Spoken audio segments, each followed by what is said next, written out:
Good morning. This is Suburban Prepper. We'll talk about my medic bags throughout the decades now. Hard to believe.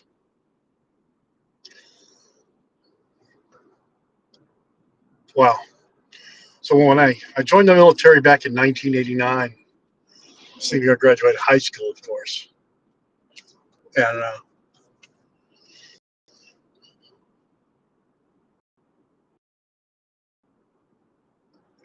advanced individual training, learning how to be a medic. Our first medic bags didn't tell us what they were, or what brand, or what make or model they were. They were Vietnam era triangular or three pocket bags that were very nice that we used when we were going out learning how to be medics, doing field medical stuff. I can't find them anywhere anymore. I'm sure they're on the internet somewhere.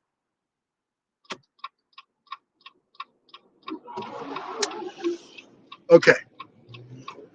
The focus wasn't on what was in your medic bag. It was on the skills that you learned how to be a medic.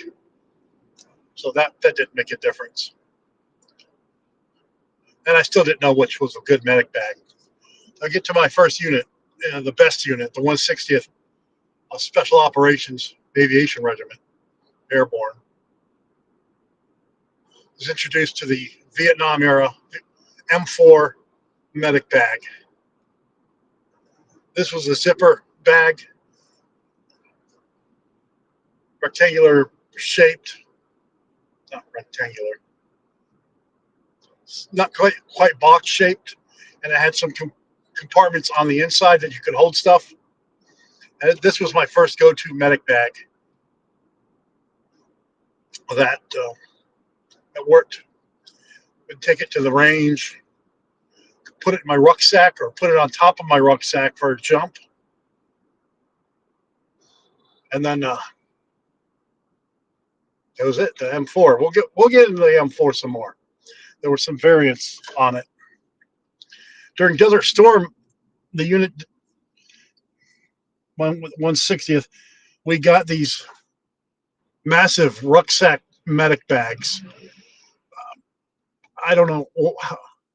We couldn't carry our rucksack and the medic rucksack bag. And these things were ginormous. These nice, beautiful black bags that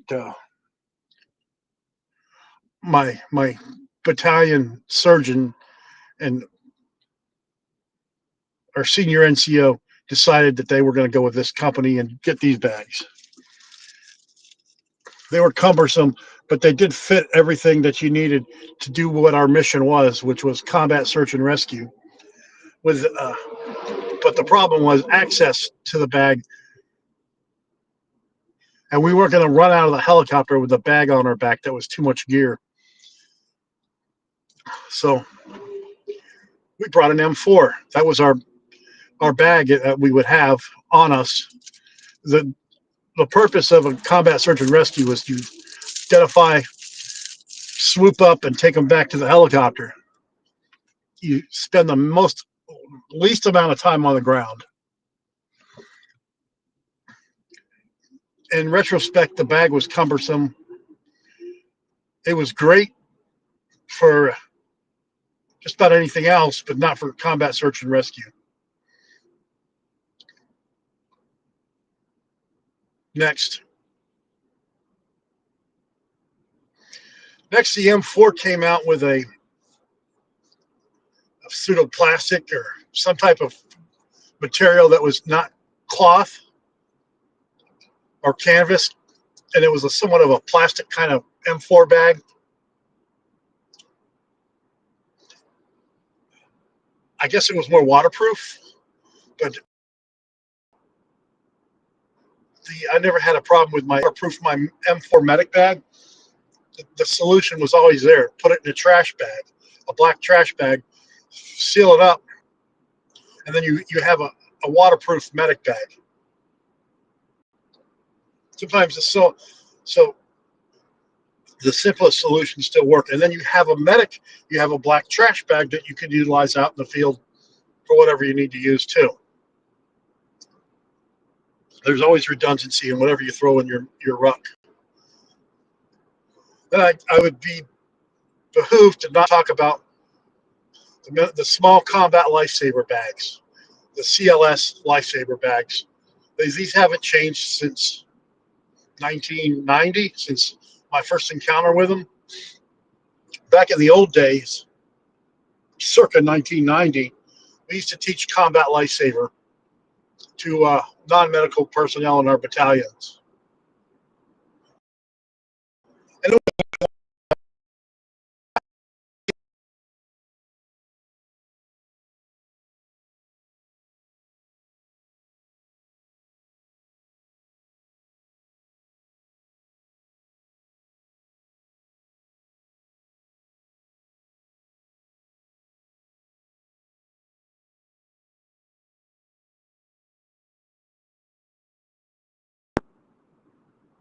And we're back.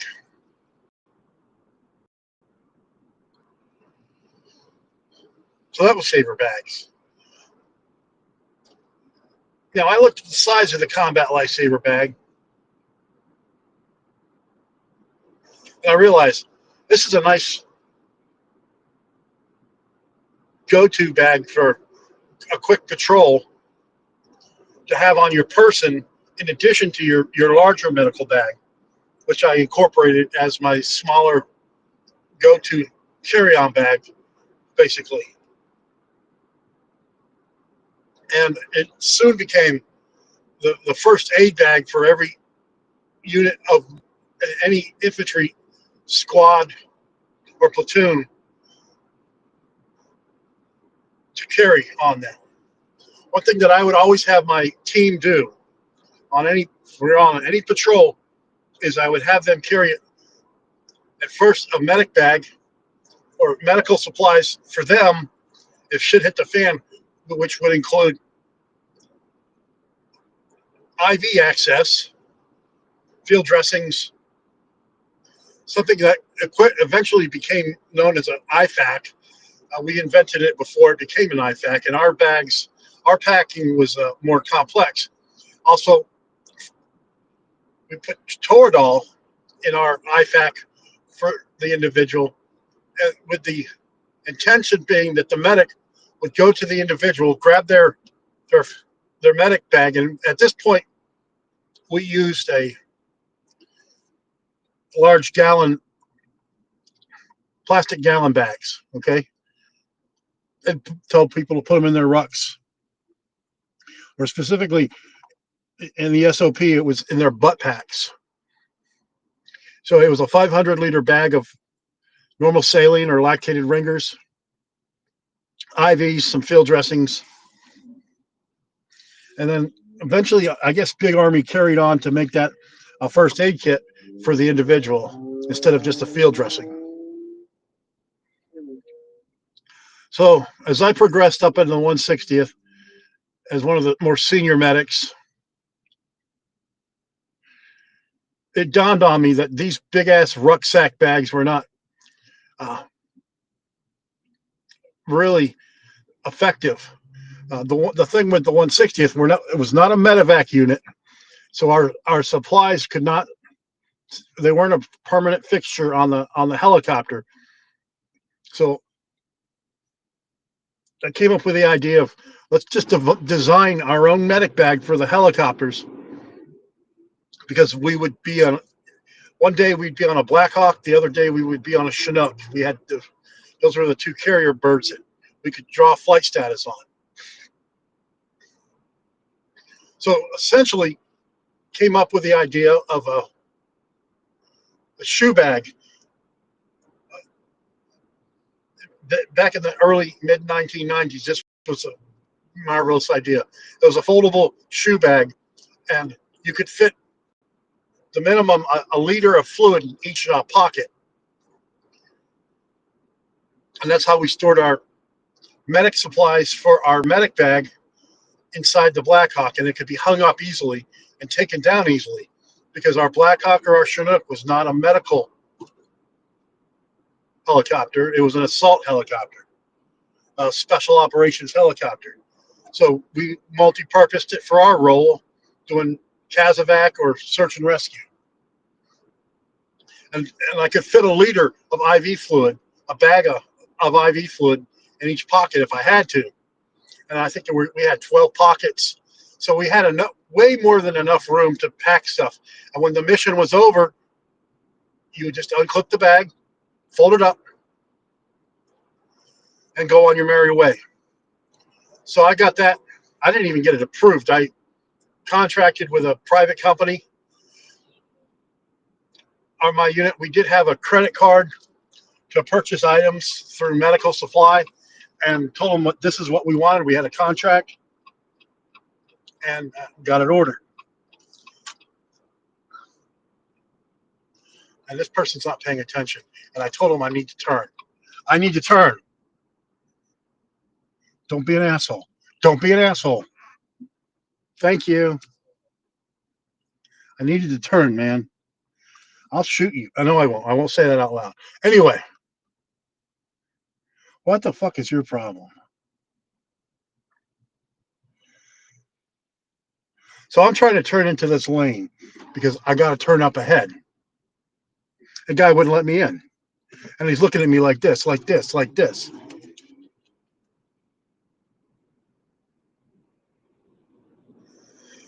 So back to the medic bags.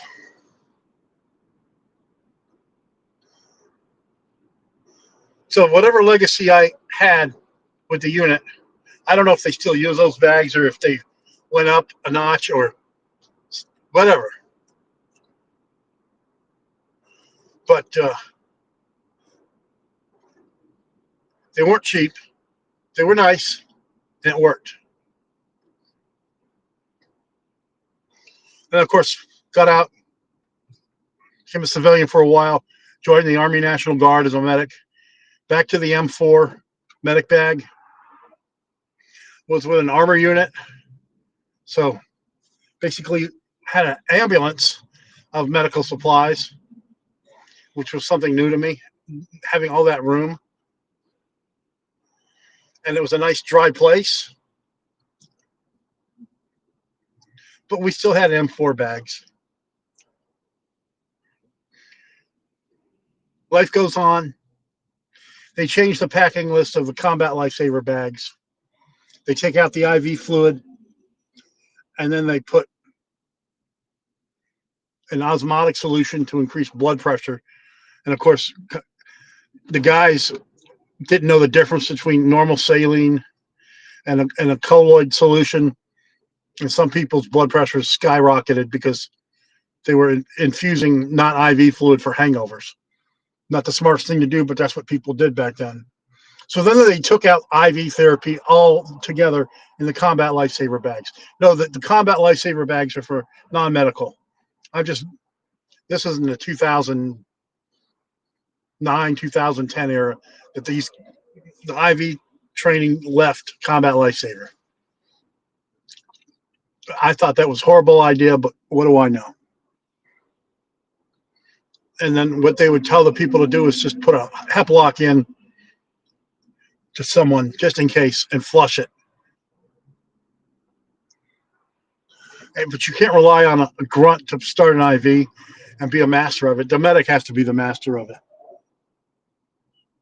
I'm not going to tell the grunt how to assault an objective and vice versa. Anyway, so in the 2000s, 9/11 era, okay, the 2000s came out with a stomp bag. Different companies made different. These are rucksack medic bags, a lot smaller than what we had in the first Gulf War.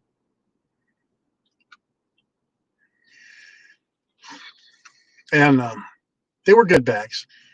I actually bought my own, of course. Nobody issued one to me, except we were on a mission with 5th Special Forces Group in Afghanistan. And I know how the SF is full of money. We were embedded with our Afghan National Army allies, and we were working with the SF on a mission for about a month. So they each gave us medics, National Guard pukes, one of their black stomp bags, which was real nice. understood I already had my own green one that I bought from Ranger Joe's, I think, or some other store, or US Cav. I basically bought my own medic bag, deployed with it to Afghanistan instead of using what we had issued. Because what we had issued, we had an ambulance section for our company, and we didn't have great supplies. So be it. So I had my two bags throughout the years. They're not in the best shape anymore. I've used them a lot, jumped around with them, patrolled with them, threw them around. At one point, one bag was a trauma bag, the other was a general medical supply bag. And now I've retired both bags. Um, the zippers on them don't work like they used to. I spilled some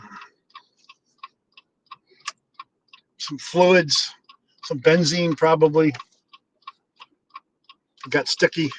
I guess I could wash the bags and reuse them and just reconstitute the zippers.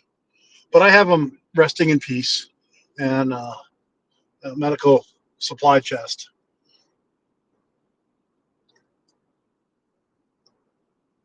I want to get another stomp type bag, a bigger one, for my primary medic bag. Right now, what I use is a big squared off plastic bag full of medical supplies. And I've learned how to pack things by systems now. Remember earlier I talked about the gallon bags? Well, basically I pack all my airway stuff in a gallon bag, all my breathing stuff in a gallon bag. And my bleeding supplies I actually pack in a modern era Army butt pack container. You put it on your LBE, and then it basically goes above your buttock. And you can also use it to sit on if you don't have anything that's crushable back there. And field dressings are not crushable. Or you can use it as a pillow in between too. So that's my story of my medic bags. And at no point did I ever tell you what the packing list was for my medic bags. We've never had a absolute MTO packing list, military table of organization and equipment packing list for our medic bags. Every medic packs his bag or her bag differently based on their knowledge base and what their mission is. So I'm not going to pretend to tell you how to pack a medic bag, even though I can do a video, and I plan on doing a video on what I pack in my medic bag.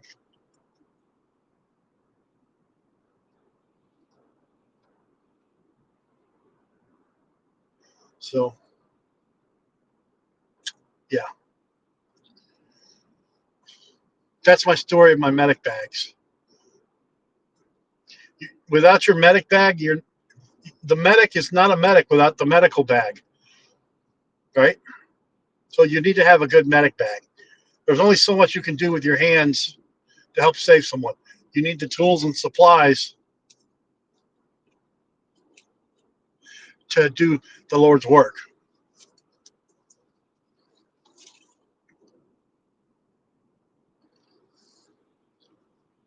Next, I want to talk about the various components of what I pack in my medic bag. Okay. And I like to extrapolate a little bit. First, airway. Anything to help secure the airway. And realistically, this is minimal. Nasal trumpet airways, NPAs, nasal pharyngeal airways, J-tube airways to help protect the tongue, supraglottic airways. At one point, I had ET tubes and eight French ET tubes and laryngoscope. Now all the laryngoscopes come with a video camera, can see the vocal cords and never miss sticking a ET tube down someone's airway. Back in the old days, it was up and take a look and make sure you had plenty of light. The ET laryngoscope would have a light on the end of it. Not only now does it have a light, but it's got a camera. And I'm pretty sure soon enough they'll be making it a digital thermal, and so you can actually absolutely visualize everything. I'm sure that technology will come out where they'll mix thermal and digital with a laryngoscope, and you can see everything. There's no way you would miss it, which is good. That takes a lot of practice and training, though. That's way beyond the scope of what anybody would do with an airway. Of course, you have to have a way to secure the airway and provide oxygen to the airway, which includes oxygen and a bag valve mount system. That's about the most you can fit in your bag. Okay, you're not going to fit a portable respirator. Funny thing though, I do have a portable respirator on hand that works. It's electrical and it plugs in. So whenever you think of airway, you have to think of suctioning, whether it's hand-mounted suctioning or a yanker plugged into an electrical device. I carry both. I actually have a yanker system and I have hand-mounted suctioning. Part of the airway is protecting the airway. You can't protect the airway. It can't protect the airway. The patient's not going to breathe.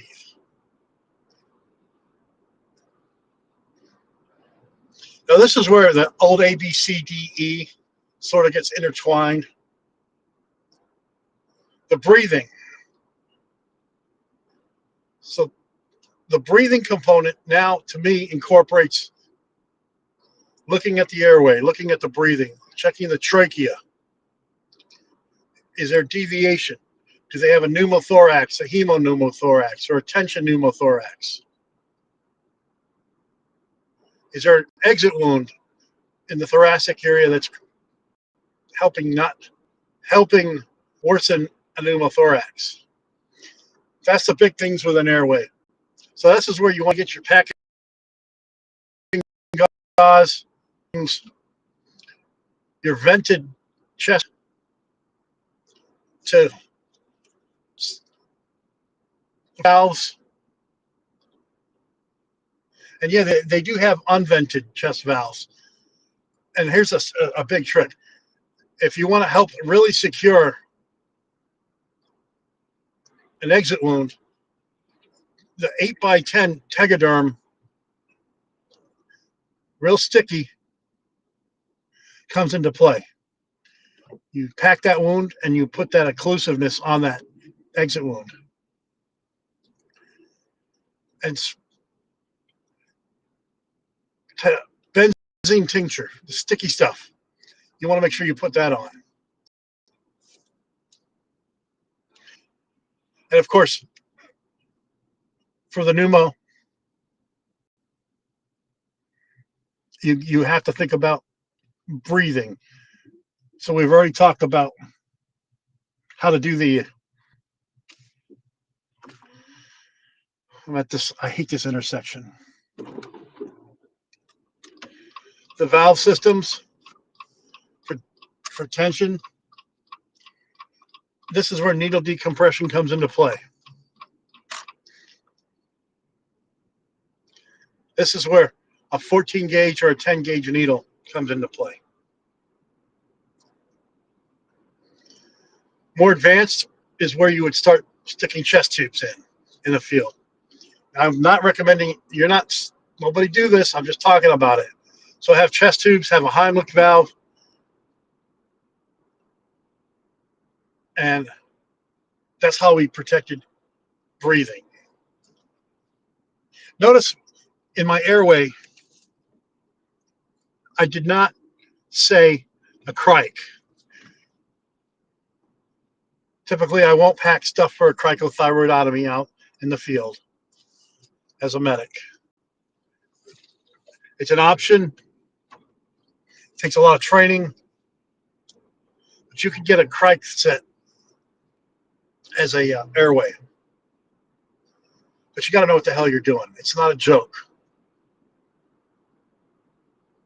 Basically, you're going right here in the cricothyroid, you're tearing it open, and you're putting an artificial airway in there. You got to make sure you're, and it's pretty vascular here. I made a video about it, and I got critiqued for making a video. So be it.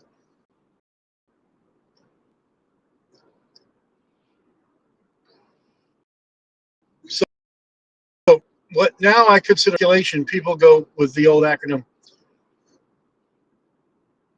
bleeding, breathing, disability examination, whatever. But circulation, that's bleeding. This is where you perform a quick head-to-toe assessment, at the same time checking everything else, and you stop major bleeding. Initially, tourniquets. Not cheap tourniquets either. That's the problem. These good tourniquets, they go for about $30. Now, if you're just triaging somebody really quick, like, and you got to put a stop to that bleeding, and you don't have time to pop on a nice Israeli dressing or a combat dressing, that's where you pop on that tourniquet. This is care under fire kind of stuff.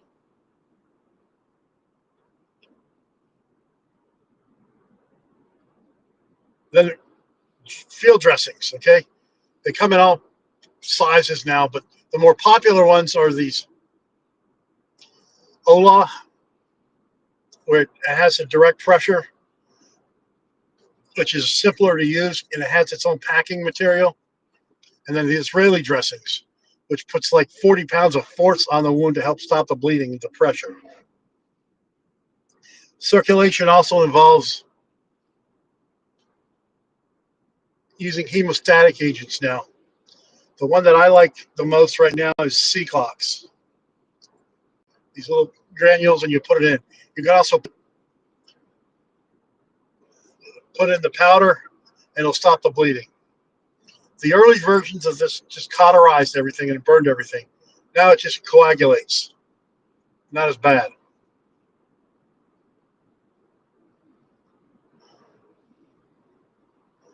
Back in the old days, and I can say this now because I'm old school, there it is. This is where we would put 2 large bore IVs and turn on the IV fluid, preventing any chance of a clot forming. And we didn't think that through.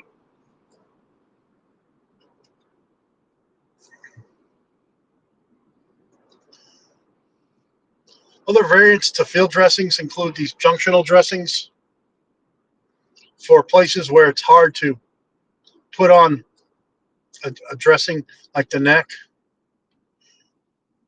or the axillary region, but it's still workable. That is, to me, what I consider circulation. And yes, to me, I still consider circulation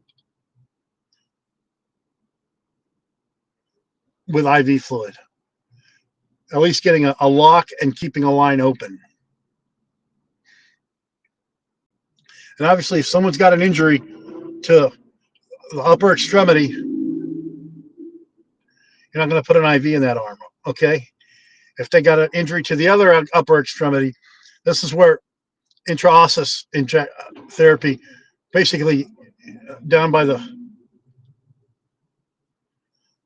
foot, you're drilling an IV into the bone, and that treats for shock. And that's your quick IV access. I don't care who you are. You're not putting in a central line out in the field to help save someone's life. Although I have put in IVs in the neck before out in the field. I had to. I had no other choice. And did it work? Yeah. Nice 16 gauge. It worked.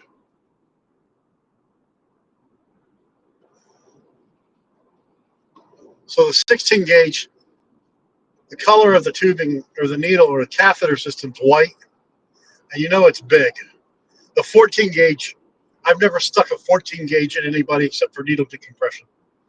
But a 14 gauge is orange.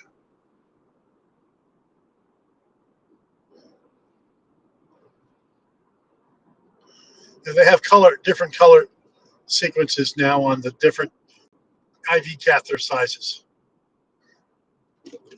Since we're talking about IV fluid, the only IV fluid that I would ever pack would be lactated ringers or normal saline. I had no need for anything else. I don't need a hypertonic or a hypotonic. I'm not treating a headache with a hypertonic solution to get fluid off the brain, basically. I'm not doing none of that. I'm treating for shock. Does that ring true with anybody?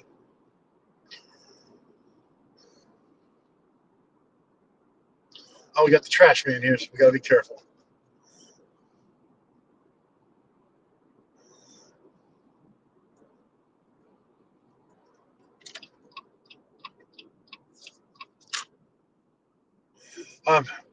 Just being careful where I drive. Got the trash man. So that's basically it with circulation. Of course, okay? But here's the thing. Shit hits the fan and someone doesn't have a pulse and it's going to be a couple hours, at least a couple hours, a couple days before you get them to medical care, and they don't have a pulse, don't do anything. That's up to you. I'm not going to tell you to pump on a chest, but it's going to be futile. And you're going to exhaust any supplies that you have left, and you're going to exhaust yourself trying to pump on a chest of a patient that's not going to make it, whose cardiac output has already decreased so far that it's futile. I always say doing CPR on the battlefield is futile. During doing CPR when SHTS happens and there's nobody that's going to come help you for days. I mean, I have a pretty good medical set. I don't have a full-blown. I got to stop right here for a minute. We'll talk. Oh my God, I gotta go with that. Anyway, excuse me for a second. So airway, breathing, circulation, checking for a pulse. Now it is good to check for a pulse on the extremities to make sure that if there's a broken bone, that the bone's not occluding on the artery.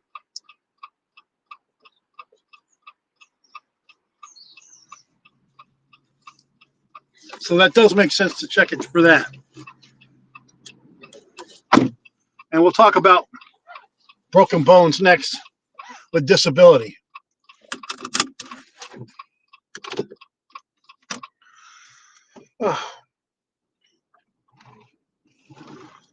So fractures, disability, bone deformity. I remember when I was doing my EFMB, Doc Donovan would always smack us in the head a little bit. Pain, blood, and deformity. Think about it. And I learned pain, blood, and deformity. It came in handy. I gotta drink my coffee. So, yeah, you look for pain, blood, and deformity. This is where you need to splint wounds. If you can splint the wound, you might remove the pressure off the artery from the broken bone so blood flow can return. So if you've got a broken bone and it's pushing on an artery, that blood flow to that extremity is cut off. There's no other blood flow. Arterial bleeding or arterial flow oxygenated blood to a wound. So you check the pulse below that fracture. If you splint it, see if the pulse returns. If not,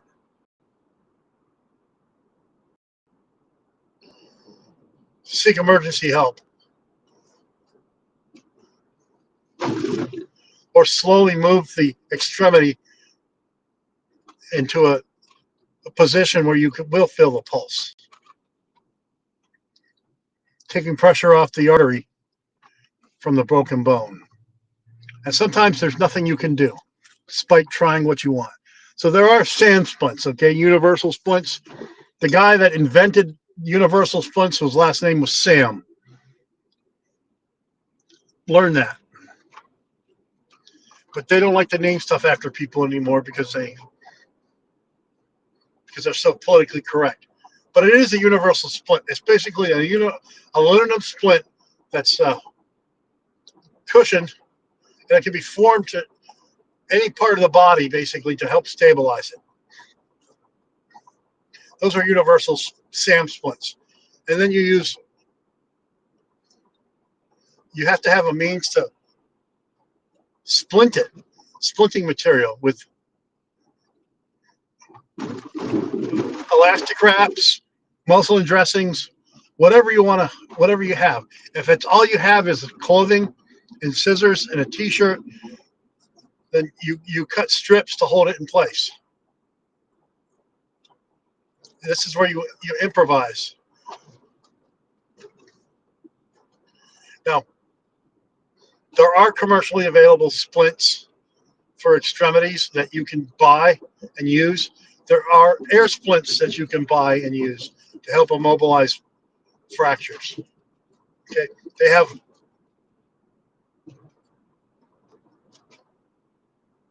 boots now you can use, ankle braces that you can use, that you put on. It takes a lot of practice to learn how to effectively apply a SAM universal splint. It takes practice. Sometimes you have to use 2 splints to really stabilize a fracture. Which brings me to our next type of splint, which would be a traction splint, a mechanical traction splint.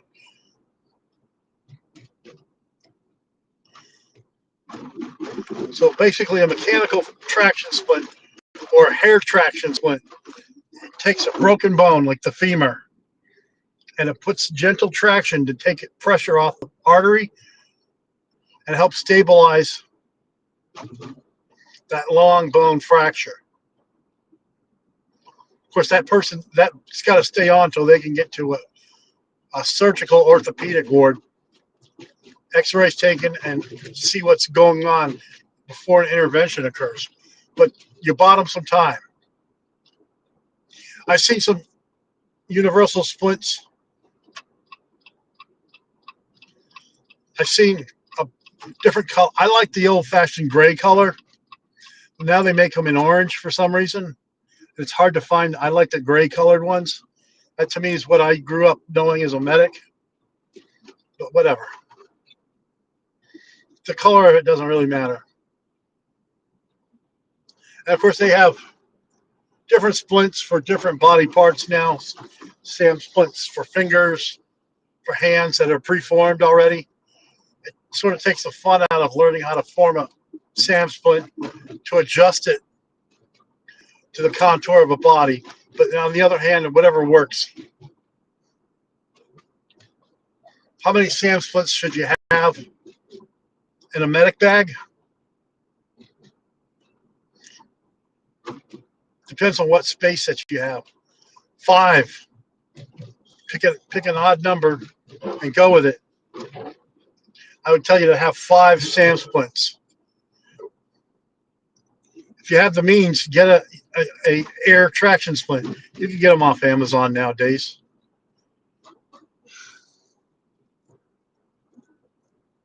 So that's disability. And then E is exposure. This is where You want to do a more thorough head-to-toe assessment of the patient. Now, a lot of this you're doing at the same time. Get a blood pressure, get a pulse. If you're doing a airway intervention, check the oxygen sets. We have oxygen, pulse oxys go for $8 now. Back in the old days, they went for hundreds of dollars. I mean, it was assigned. You had one, believe it or not. Now you could, hell, I got about 5 of them in my basement somewhere.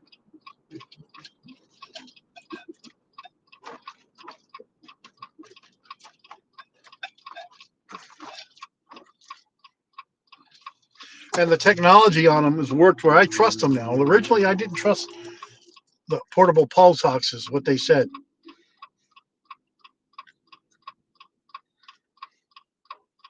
But getting the pulse ox is the percentage of oxygen that the lungs are getting. Anything you want it above 95. Anything below 95, unless they have already, then you know you got to look out. You want to also learn how to breathing, the rise and the fall of the chest. Are the lungs rising effectively? What do you hear with your own ear before you put a stethoscope on? Part of assessment, okay? Disability exposure. Exposure also means shock, treating for shock. It goes with circulation. Now, one thing that medics have overlooked throughout the years that we're getting back to now is literally keeping the patient warm during shock. And many times we would just cover the top part of the body and forget about the bottom part where all the heat would still get out. That's why they have these shock blankets now, these mylar blankets that you can wrap somebody up in, and it keeps them warm.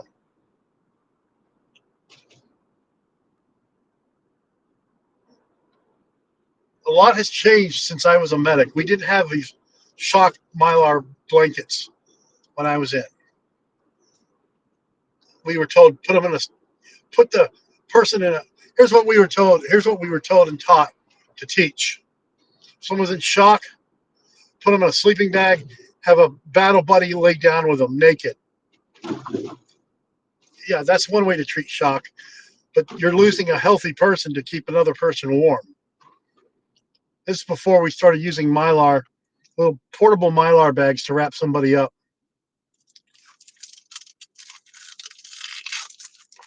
And they will regenerate the heat. The heat refurbishes off your body back to you. It's like a little oven. And that warmth keeps, the body likes warmth to keep things flowing. Okay. You lose heat, shock gets worse. Here's the good thing though, guys. You can treat for shock. You can get these supplies nowadays. They're not expensive, and they're a lifesaver. It's for your medic bag. Now, I didn't go specifics into medication, other field dressings. One thing that I pack that people often forget is moleskin. Okay, how to drain a blister and apply moleskin. The way I would do it is I would pop the blister, form a donut cushion with the moleskin, and carry on. It would dry out, the blister. Some medics did, and I didn't like this, is they would inject benzene into the blister. So one, the blister is going to drain out anyway, and that benzene isn't going to really stay. And your body wasn't meant to retain benzene. So, yeah, you use benzene to help hold the moleskin to the skin, but you don't need to inject it into a blister. Let that blister dry out on its own. That's an Army thing, okay? Had a medic that loved to do that, He was my peer, but he loved to do that on patrols to people. I'm like, what the hell is he doing? Oh, whatever. I don't keep up with a lot of people anymore.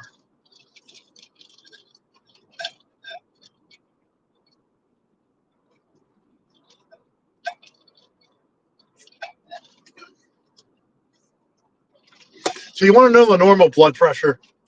It's your blood pressure is supposed to be less than 120 over 80.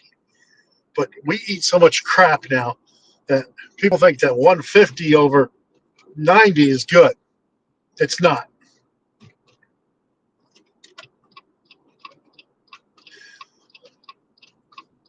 But you have to understand what blood pressure is. I'm going to cut this guy off. No, he didn't have to slow down, and neither did I. And someone's got my parking space again. And how is this person disabled? Go ahead. You're not disabled. Guy can walk faster than me. Anyway, I'll shut up.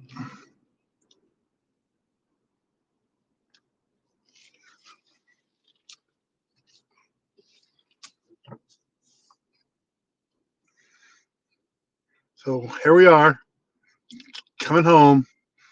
Well, this is my second home.